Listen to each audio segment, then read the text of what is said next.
फौज को इन्होंने पुलिस बना दिया है, फौज के चीफ को आईजी पुलिस बना दिया है। तो आसिम मुनीर का जवाब ये था कि आप इस फौज को नहीं जानते। आसिम मुनीर ने बिल्कुल परवाह भी नहीं की कि उन्होंने इस खत का जवाब नहीं दिया। की तरफ शरीफ खानदान है, इन्होंने अपने खजाने इस मुल्क को लूट कर बाहर भर लिए हैं। पॉलिसी जनरल आसिम मुनीर बनाता है इस मुल्क के लिए। आजकल की जो फौज है, हमें तो ये मालूम हो रहा है कि ये पाकिस्तान के अवाम से दूर हो रही है, कि ये एक निहायत खतरनाक सिचुएशन में हम पहुंच गए हैं। अस्सलाम वालेकुम नाज़रीन कराम, आपको मुकम्मल वीडियो दिखाते हैं। साबिक जनरल रिटायर्ड की तेल का खेज किस्म की प्रेस कॉन्फ्रेंस। किसी भी टीवी चैनल ने इस प्रेस कॉन्फ्रेंस को नहीं दिखाया। आर्मी जनरल का कहना था कि मुल्क में फ़ौज और अवाम के दरमियान दूरियां बढ़ रही हैं, इस वक्त इन दूरियों को ख़त्म करने की ज़रूरत है। आर्मी चीफ आसिम मुनीर को मुखातिब करके क्या कुछ कहा, इंतहाई अहम नौइयत की प्रेस कॉन्फ्रेंस। आप ये वीडियो देखिए, फिर इस पर बात करते हैं। जनरल बाजवा के ज़माने में हमें GHQ बुलाया गया था और GHQ में हमारी बड़ी लंबी मीटिंग हुई।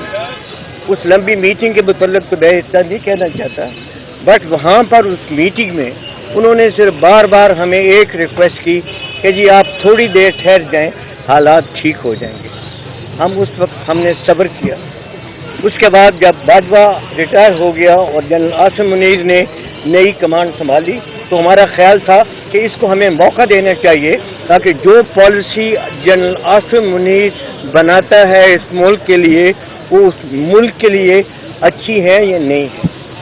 हमने इतने महीने इंतज़ार किया।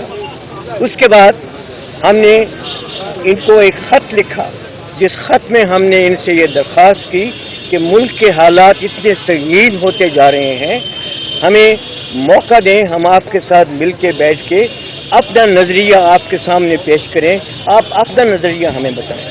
मगर जनरल आसिम मुनीर ने बिल्कुल परवाह भी नहीं की कि उन्होंने इस खत का जवाब नहीं दिया। थोड़े दिन हुए हैं कि हमारे 2-3 retired senior general Asim Munir से मिले किसी सिंध रेजिमेंट के फंक्शन में। वहाँ पर जब उन्होंने मुल्क की हालात के मतलब उनसे बात की, तो आसिम मुनीर का जवाब ये था कि आप इस फौज को नहीं जानते, ये नई फौज है। बिल्कुल दुरुस्त उन्होंने कहा। हमने तो वो फौज जानते हैं जिसने पाकिस्तान बनते हुए अपने जज्बे के साथ काम किया और उसी जज्बे के साथ फौज काम करती रही। आजकल की जो फौज है, हमें तो ये मालूम हो रहा है कि ये पाकिस्तान के अवाम से दूर हो रही है। पाकिस्तान के अवाम और फौज के दरमियान इतना फासला हो गया है कि ये एक निहायत खतरनाक सिचुएशन में हम पहुंच गए हैं। And the earlier we remove this, the better it is for Pakistan. इसके अलावा 2-3 और चीज़ें जो हैं वो हम समझते हैं बहुत ज़रूरी है। इमरान खान ने तो जब उसकी हुकूमत डिसमिस हुई तो उसने कहा कि ये साजिश है।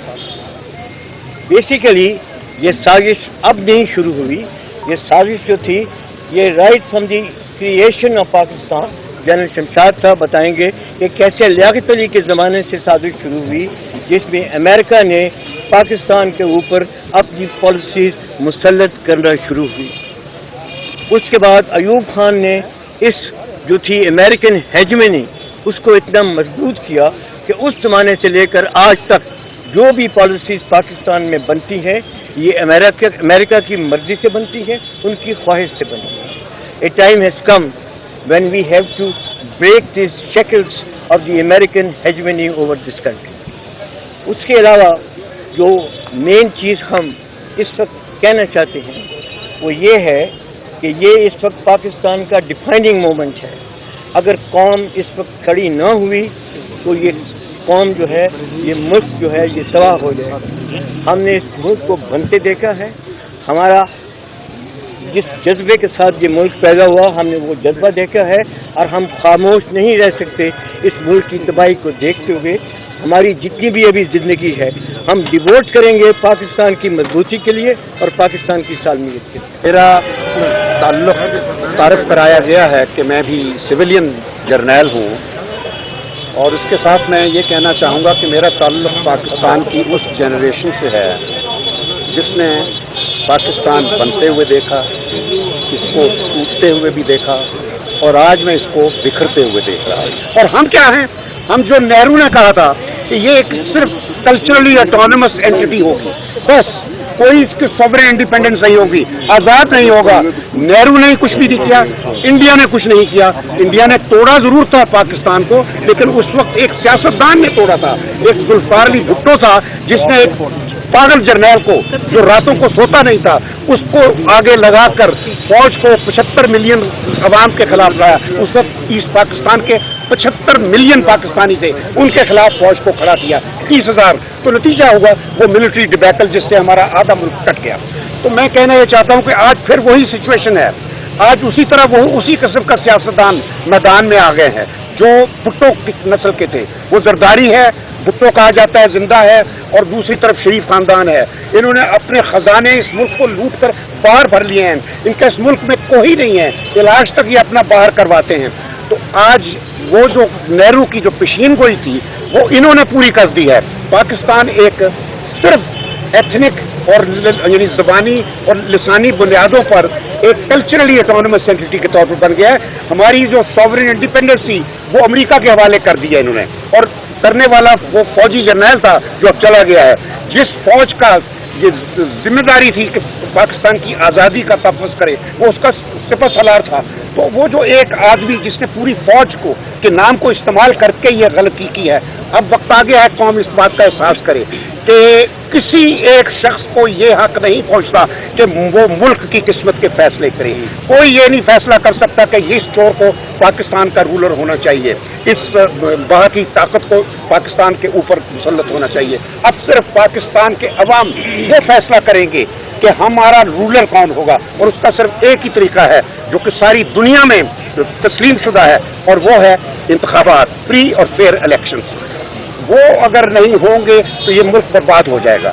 तो आप लोग सबसे, मैं आपके तसव्वुर से पाकिस्तानी अवाम को अपील करता हूँ, और मेरा ये यकीन है कि पाकिस्तान के इदारों को बर्बाद करने में पहले भुट्टो था, आज ये सियासतदान है, ये बराबर बर्बाद कर रहे हैं। यके बाद दीगरे जुडिशरी पार्लियामेंट को इन्होंने तबाह कर दिया है, एक थिएटर बना दिया है, ठीक है जी। तो फौज का तो सत्यानाश कर दिया है, फौज को इन्होंने पुलिस बना दिया है, फौज के चीफ को आईजी पुलिस बना दिया है।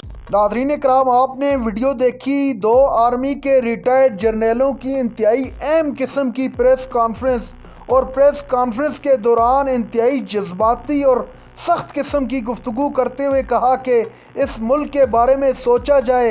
ये वो प्रेस कॉन्फ्रेंस है जिसको किसी टीवी चैनल ने नहीं दिखाया। आप जानते हैं कि ये हुकूमत किस तरह से मीडिया पर पाबंदियां और लोगों को न दिखाने का एक सिलसिला जो जारी है वो रोज़ बरोज़ बढ़ता जा रहा है, और इस हुकूमत को ज़रा भी ख्याल नहीं है कि फ्रीडम ऑफ स्पीच कहाँ है और इस मुल्क के अंदर क्या सहाफ़ियों को बोलने दिया जाएगा या नहीं दिया जाएगा।